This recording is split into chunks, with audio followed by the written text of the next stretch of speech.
nga ang ato ang sarili, ato na lang ilugmok sa pagpakasala ngadto sa mga babae. Di ba?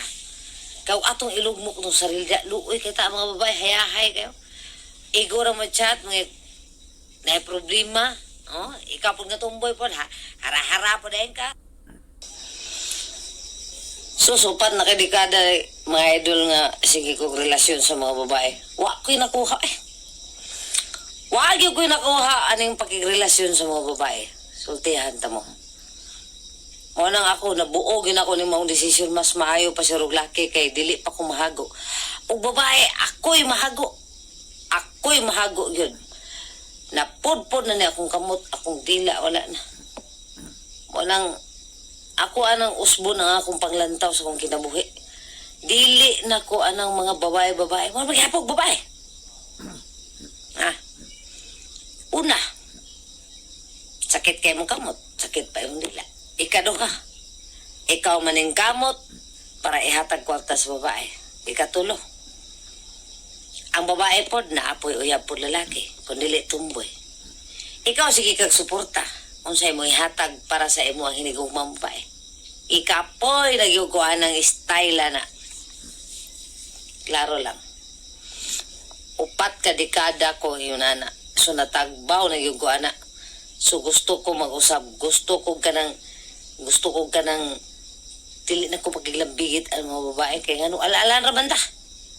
Alalan ra ta. Di ba ta pwede mo pakasal? Di po na to pwede niyo pakaslan. Di po na to pwede pamalayaan yung babae. Kaya pareha mapunta babae. Og lalaki, og upiran kag kasal, makapakasal ka, kay laki man mo bayin na. Muna ako, kanang upat ka dekada na ko nga experience bahin sa mga babae, tama na na. Tama na. Total, na naman ko'y anak. Magtinarong na lang ko sa kong kinabuhi. Magtinarong na lang ko. Kay si Winta na biya ko nung murag paminaw ko murag wag hapon ko buot. Murag hapon ko kamong go ba. Pero at least na ako'y nakatunan sa akong kinabuhi.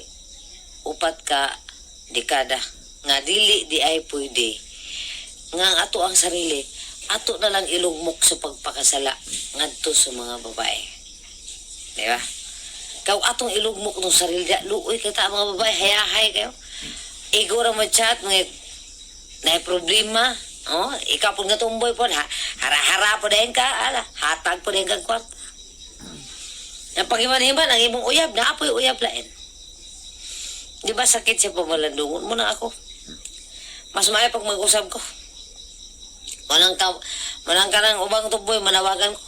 Pag mata na mo kaya ako nagmata na yung ko, anang kahimtangan Tistingan na to ng laki. Kaysa una, medyo ko lami, karon basig lamian ako. Ha? Na, magbata na ta mga tumboy. Wala tayo makuha ng pakigrelasyon o babae siguro. Kaya ako natiwang naman ako, maoro magiging balik-balik. Huwag katagbawan. Sumara to for today's video.